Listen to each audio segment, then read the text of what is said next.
You know, that explains the great difference between the super achievers and the underachievers. Because some people are applying different rules, they're applying different strategies, they're applying different things, they're applying different moves that we should be applying. And the gap between the super wealthy and the super poor is increasing because of these differences. That these guys, they invest in themselves. The second thing, I don't want to waste so much time in this. The second thing that Warren Buffett says is this. They asked him then, what is the greatest time to invest? Then Warren Buffett began to say, the greatest time to invest is when everyone is selling. The greatest time to invest is when there's a time of crisis. The greatest time to invest in a time of crisis. And then he said, and then the interviewer asked him, what do you mean? Then Warren Buffett began to say that when everyone is selling, in times of crisis, people are not buying stocks, they're not buying shares. So chances are, usually is, the stocks become cheap. The stock market collapses and every product, the shares become cheap. They lose value because no one is trading, no one is buying. And then he says one of the strategies that is applied that has made him super successful is that he waits for times of crisis.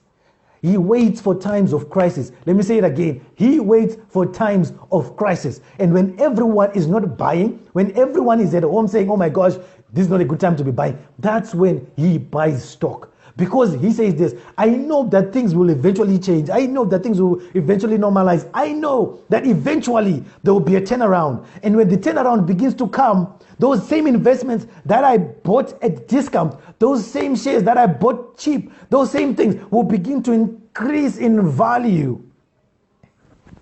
They will begin to increase in value and I begin to make profit.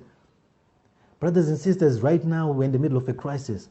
This is the time that those people that I'm calling super achievers, those people that operate in the high performance zone, this is the time that they are investing. This is the time that they are starting companies. When other people are closing down, they are opening companies. When people are not buying stocks, this is when. So these are some of the things that these guys share. You know, and the third guy, without wasting so much time, this is just an introduction. The other guy that I was studying the other couple of days, you know, in the middle of the night, I found myself 1 a.m. just looking at Usain Bolt, just looking at the life story of Usain Bolt. And I was sharing with Pastor Ru some of these things. And I was studying Usain Bolt, and now he's retired. Usain Bolt for like over 10 years, 12 years, he's been dominating the track and field. Dominating the 100 meter dash, dominating the 200 meters, dominating the relays, dominating in all these things. He is the only man alive to have won all these 3 championships in 3 Olympics consecutively. In other words, he has won 3 Olympics, and the Olympics are done, I think, every 4 years or so, 2 to 4 years, I think, and he has won 3 times. 3 times he's won the 100 meter race. 3 times he's won the 200 meters. 3 times he's won the relays. Over 12 years. How can the same person be number 1 running over 12 years? 12 years and he's still number 1. And I was watching his interview one night in the middle of the night, 1 a.m. And I'm watching, I'm saying, Lord, there is something exceptional about this man. What is his secret?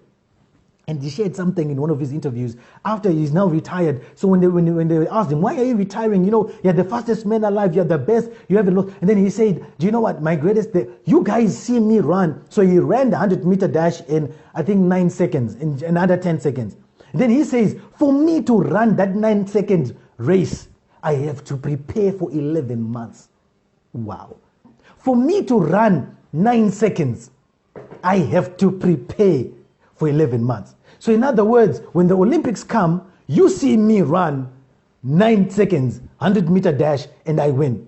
But what you don't know is that behind the scenes, I have been preparing for 11 months. And when I heard that, I was challenged. And then I began to say, how many things do I do, but do I apply as much preparation? How many things? And it was actually Usain Bolt's, revelation that challenged me to a greater level. That, oh my gosh, how can he?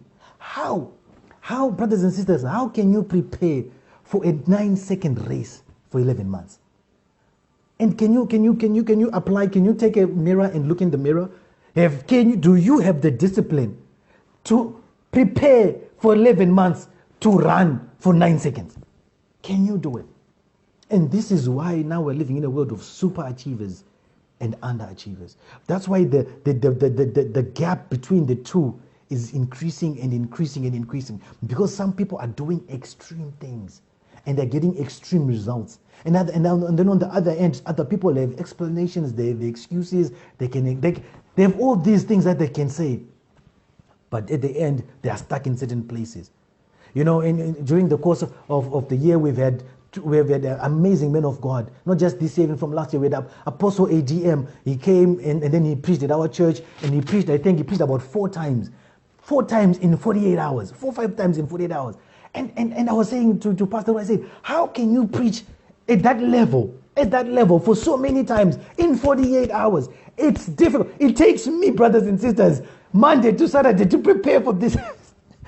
But other men of God, you know, they can preach 4-5 times, 2-3 times in a day. They're in the high performance zone. They are high performance zoners. They are high performers who have taken years and years of preparation to begin to master the craft.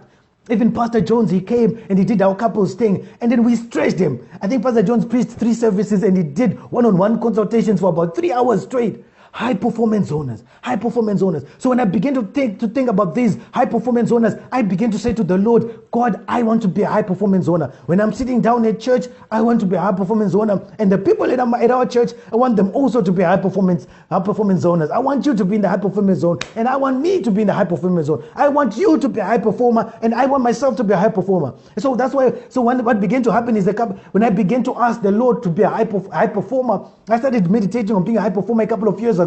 I was studying other men of God, other great speakers and other great orators and other powerful men of God that are ministering all sorts, all over the place. You know, we have all these men of God that are awesome, that are great, that God is using. And I'm saying, God, I want you to use me like this man. And the Lord began to say to me, can you pay the cost of being a high performer? Can you do it? So one of the things that began to happen is I began to change how I prepare for the word.